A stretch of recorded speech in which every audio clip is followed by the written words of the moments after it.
नमस्कार दोस्तों, आपके अपने YouTube चैनल DRS एकेडमी में आप सभी का बहुत बहुत स्वागत है। दोस्तों, आज हम लोग आदिकाल से संबंधित 100 अति महत्वपूर्ण प्रश्नोत्तरों का अध्ययन करने वाले हैं। इसलिए वीडियो को पूरा जरूर देखें और ये ऐसे प्रश्न हैं जो विभिन्न परीक्षाओं में लगातार पूछे जाते हैं। तो आइए शुरू करते हैं। पहला प्रश्न, हिंदी साहित्य का इतिहास जनता के चित्तवृत्ति का इतिहास है। यह कथन किसका है? ऑप्शन डी सही हो जाएगा, आचार्य रामचंद्र शुक्ल का। अगला प्रश्न है, इतिहास के प्रति भारतीय दृष्टिकोण किस प्रकार का रहा है? ऑप्शन ए सही हो जाएगा, आदर्श मूलक एवं अध्यात्मवादी। अगला प्रश्न है, हिंदी साहित्य की भूमिका के लेखक कौन है? ऑप्शन बी सही हो जाएगा, आचार्य हजारी प्रसाद द्विवेदी। अगला प्रश्न है, हिंदी साहित्य के इतिहास लेखन की परंपरा का सूत्रपात किसने किया? ऑप्शन सी सही हो जाएगा, गारसादा तासी ने। अगला प्रश्न है, आचार्य रामचंद्र शुक्ल के इतिहास ग्रंथ का नाम बताइए। ऑप्शन ए सही हो जाएगा, हिंदी साहित्य का इतिहास।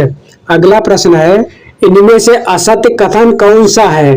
ऑप्शन डी सही हो जाएगा, हिंदी साहित्य का आदिकाल डॉक्टर नगेंद्र की रचना है। यह गलत है। हिंदी साहित्य का आदिकाल इसको लिखा है हजारी प्रसाद द्विवेदी ने। अगला प्रश्न है, इनमें से अशुद्ध जोड़ा छाटिए।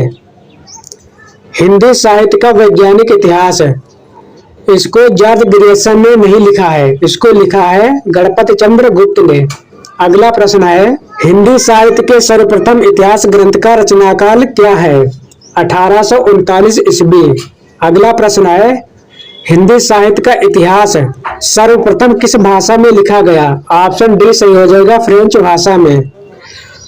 उस ग्रंथ का नाम बताइए जिसमें लगभग 5000 कवियों का विवरण संकलित है। ऑप्शन ए सही हो जाएगा, मिश्रबंध विनोद।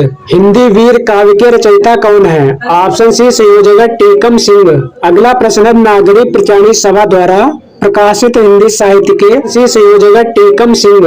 अगला प्रश्न है, नागरिक प्रचारणी सभा द्वारा प्रकाशित हिंदी साहित्य के बृहत इतिहास के कुल कितने खंड हैं? ऑप्शन बी सही हो जाएगा, 18।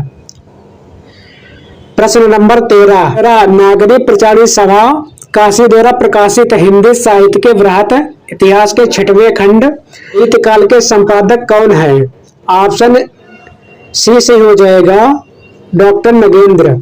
अगला प्रश्न है, कविता कौमुदी के रचयिता कौन है? ऑप्शन डी सही हो जाएगा, रामनिवास त्रिपाठी। अगला प्रश्न है, हिंदी साहित्य का इतिहास दर्शन नामक ग्रंथ के लेखक कौन है? ऑप्शन बी सही हो जाएगा, डॉक्टर नलिन विलोचन शर्मा। अगला प्रश्न है, इनमें से पुस्तक हजारी प्रसाद द्विवेदी की नहीं है। रीतिकाल की भूमिका यह हजारी प्रसाद द्विवेदी की नहीं है। प्रश्न नंबर 17, रीतिकाल को अलंकृत काल की संज्ञा किसने दी? ऑप्शन बी सही हो जाएगा, मिश्रबंध ने। अगला प्रश्न है, शुक्ल जी ने आदिकाल का क्या नामकरण किया है? ऑप्शन सी सही हो जाएगा, वीर गाथा काल। अगला प्रश्न है, किस इतिहास लेखक ने हिंदी साहित्य का प्रारंभ 1050 विक्रम संवत से स्वीकार किया है? रामचंद्र शुक्ल ने। अगला प्रश्न है, शुक्ल जी ने आधुनिक काल का नाम क्या रखा है? ऑप्शन सी सही हो जाएगा, गद्यकाल। प्रश्न नंबर 21, पूर्व मध्यकाल के लिए शुक्ल जी ने क्या नाम दिया है? ऑप्शन ए सही हो जाएगा, भक्तिकाल। अगला प्रश्न है, शुक्ल जी ने कालों का नामकरण किस आधार पर किया है? ऑप्शन बी सही हो जाएगा, प्रवृत्ति की प्रधानता। अगला प्रश्न है, आदिकाल को चारण काल किसने कहा है? ऑप्शन सी सही हो जाएगा, रामकुमार वर्मा ने। अगला प्रश्न है, डॉक्टर रामकुमार वर्मा के काल विभाजन में हिंदी साहित्य का प्रारंभ कब से माना गया है? 750 विक्रम संवत से। अगला प्रश्न है, डॉक्टर गणपति चंद्रगुप्त आधुनिक काल का प्रारंभ कब से मानते हैं? 1857 ईस्वी से। अगला प्रश्न है, इनमें से कौन सा नाम आदिकाल के लिए नहीं दिया गया है?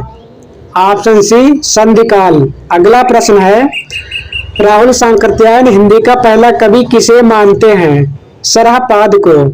अगला प्रश्न है, सरहपाद का समय सांकृत्यायन जी के अनुसार क्या है? ऑप्शन ए 7वीं शती। अगला प्रश्न है, हिंदी का पहला ग्रंथ कौन सा है? श्रावकाचार। अगला प्रश्न है श्रावकाचार के रचयिता कौन है? ऑप्शन ए देवसेन। अगला प्रश्न है श्रावकाचार की रचना कब हुई थी? ऑप्शन बी 1933 ईस्वी में। अगला प्रश्न है जगनिक द्वारा रचित वीरस प्रधान ग्रंथ का नाम क्या है? Option C Parmal Raso. अगला प्रश्न है आलाखंड किस रचना का लोकप्रिय नाम है? ऑप्शन ए परमाल रासो का। अगला प्रश्न है पृथ्वीराज रासो के विषय में कौन सी धारणा सबसे अधिक उपयुक्त है? अर्ध प्रमाणिक। Option C. अगला प्रश्न है विशलदेव रासो का प्रधान रस क्या है? ऑप्शन सी श्रृंगार रस।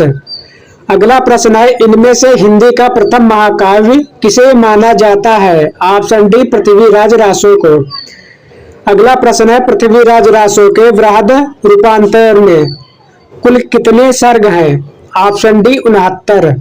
अगला प्रश्न है रासो शब्द की व्युत्पत्ति के संबंध में सर्वाधिक उपयुक्त मत कौन सा है? ऑप्शन सी रासो की उत्पत्ति रासक से हुई है। अगला प्रश्न है आदिकाल में मनोरंजक साहित्य की रचना किसने की? ऑप्शन सी अमीर खुसरो ने। अगला प्रश्न है गोरखवाणी के संपादक कौन है? Option D Pitambardutt Barthwal. अगला प्रश्न है इनमें से सही कथन कौन सा है? Option B Visaldev Raso Beerus प्रधान ग्रंथ है। अगला प्रश्न है सिद्धों की संख्या कितनी बताई गई है? Option C 84। अगला प्रश्न है सिद्धों का उचित समय क्या माना गया है? ऑप्शन सी 10वीं सती। अगला प्रश्न है नारी निंदा किस संप्रदाय में मिलती है? ऑप्शन ए नाथ पंथ में। अगला प्रश्न है इनमें से नाथ संप्रदाय में क्या नहीं है? ऑप्शन डी गृहस्थों का आदर। अगला प्रश्न है वर्ण रत्नाकर के रचयिता कौन है? Option C Jyotirishwar Thakur. अगला प्रश्न है अपभ्रंश एवं राजस्थानी भाषा के योग से बनी भाषा को क्या कहते हैं? डिंगल। अगला प्रश्न है ब्रज भाषा मिश्रित अपभ्रंश का क्या नाम है? ऑप्शन बी पिंगल। अगला प्रश्न है इनमें से कौन आदिकाल का ग्रंथ नहीं है? Option D Padmavat. अगला प्रश्न है विद्यापति पदावली की रचना किस भाषा में हुई है? ऑप्शन सी मैथिली भाषा में। अगला प्रश्न है आदिकाल में खड़ी बोली का प्रयोग किस कवि ने किया? ऑप्शन ए अमीर खुसरो ने। अगला प्रश्न है इनमें से जैन धर्म का संबंध किस कवि से नहीं है? ऑप्शन डी विद्यापति से। अगला प्रश्न है खालिक बारी के रचयिता कौन थे? अमीर खुसरो। अगला प्रश्न है भविष्यत कथा के रचनाकार का नाम बताइए। Option A Dhanpal. अगला प्रश्न है खड़ी बोली हिंदी में रचना करने वाला पहला कवि कौन था? Option B Khusro. अगला प्रश्न है इनमें से कौन सा ग्रंथ शिलाओं पर लिखा है? Option D Rahul well. अगला प्रश्न है मैथिली हिंदी में रचित गद्य रचना का नाम बताइए। ऑप्शन ए वर्ण रत्नाकर। अगला प्रश्न है हिंदी साहित्य का आलोचनात्मक इतिहास ग्रंथ के लेखक कौन है? Option D Ramkumar Verma. अगला प्रश्न है पृथ्वीराज रासो को आप किस वर्ग में रखेंगे? वीरगाथा काल में। अगला प्रश्न है पृथ्वीराज रासो में सर्वाधिक विवादित पक्ष है ऐतिहासिकता। अगला प्रश्न पाहुल दोहा के रचयिता कौन थे? राम सिंह। अगला प्रश्न इनमें से किस रासो काव्य में श्रृंगार रस की प्रधानता है? ऑप्शन सी विशलदेव रासो में। अगला प्रश्न इन इतिहास लेखकों में सबसे प्राचीन कृति किसकी है? ऑप्शन सी शिव सिंह सेंगर की। अगला प्रश्न है रीत काल का दूसरा नाम क्या है? श्रृंगार काल। अगला प्रश्न है राहुल शंकरत्यायन द्वारा संपादित दोहा कोश में किस कवि की रचनाएं संपादित की गई हैं? Option A Sarahpad. अगला प्रश्न है आदिकाल में रचित काव्य सर्वाधिक किस साहित्य में रचे गए? ऑप्शन ए जैन साहित्य।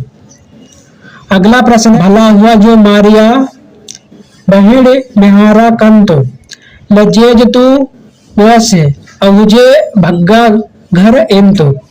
यह दोहा किसने अपने ग्रंथ में उद्धृत किया? ऑप्शन ए हेमचंद ने। अगला प्रश्न है चरित काव्य किस छंद में अधिक लिखे गए?